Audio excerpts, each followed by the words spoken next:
that they also kick the poor in the teeth while pretending to help them, that seems to me to be something for which they ought to try for a very long time, somewhere uncomfortable after this life, if not in it. Well, that was my next point. I mean, Ted Turner, all of them just write books, give speeches, dripping with venom, hating the third world. But even the Royal Commission in '49 in England found if the third world was industrialized, they would get a negative population growth, just like has happened in Japan, Italy, England, the United States. Not only does it stabilize, for every 2 adults, man and woman, they start having 1.3, 1.4 children, that the West is actually dying, and the UN admits the third world's going to stabilize 2020 at about 8,200,000,000. So they know by deindustrializing the first world, by freezing industrialization in the developing world, that it's a death sentence and it will hurt the environment. They don't care. They want to control everything. They are villains. Your comment? Well, I'm afraid you're understating it, Alex. I don't often say this to you, but really, I am so angry with these people because of their utter lack of concern, lack of thought, and lack of the use of reason. What is it that differentiates us from all the other creatures in the visible creation? It is that we have the ability to use reason. And the entire governing class of the world, certainly that part of it which is assembled in large numbers here in Cancun, they are all as though they are in a lunatic asylum, as though they are simply totally unable to use their minds at all. And of course, this is because they know, increasingly they know, that this whole climate rubbish is nonsense. But what they're doing is they are exploiting it, they are profiting by it, they're making billions out of it, and they're making billions at our expense, and, worst of all, at the expense of the third world. They have no concept. Stay there, stay there. Now, there's a woman in the night starving to death, and it's well documented that these carbon cuts of energy will kill over 1 billion people in the next decade.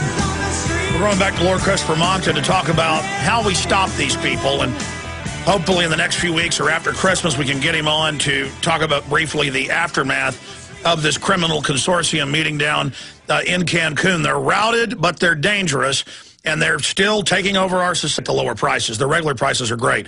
We got about 4 minutes left, Lord Monckton, down there at the conference. Any other observations? How do we stop these people? What's the time frame on when we'll know if they were successful at this larcenous meeting? Right. In the next 2 days, we should hear whether or not they've come to the agreement I expect them to come to, and I've outlined the main points of that. Huge expansion of bureaucracy, huge expansion of taxation of the West by the UN, huge growth in the Secretariat of the UN Framework Convention, which now has its own army, it has its own troops, effectively. You see them now wherever you go, these UN security people who are pretty nasty types. They're all ex-mercenaries as far as I can see.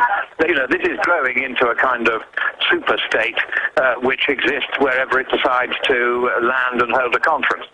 The way we stop it, I think, is by the US and 1 or 2 other leading countries, once we have a Republican president again who starts taking interest in standing up for the US rather than trying to destroy it. I hope you'll forgive me if I say that about your present president, but it is very sad to see what he's been doing. Well, he's not our president. He's a total globalist miscreant, but go ahead. Well, so what I'm saying is I think that what we now need to do is for America needs to leave the UN. Leave the UN Framework Convention on Climate Change, leave the IPCC on the ground that they're all fraudulent, corrupt, and unduly expensive, and that American taxpayers can no longer be trusted can no longer have the money taken from them, and the UN be trusted to spend it. I think we've got to take that all away, leave it. We've got to found a new organization called the United Democracies, in which only democratic countries will be allowed to participate, and the only people who will be allowed to speak for various nations at the United Democracies and its meetings will be people whom we, the people of the democratic world, have elected to represent us. Because one of the big dangers, Alex, as the supranational organizations like this grim, secretive secretariat of the UN Framework Convention. The danger is not one of these supranational, cross-border, powerful, ever better funded organizations is democratically elected. So every time we pass power from us to them, we're passing power from elected hands to unelected hands. That must stop. Article 1, Section 1 of your Constitution gives all legislative power to the elected Congress. Nobody else can make laws or impose taxes on America except those who America elects. Let that be the rule at international level as well. Absolutely, Lord Monckton. No more taxation without representation. No more legislation without representation.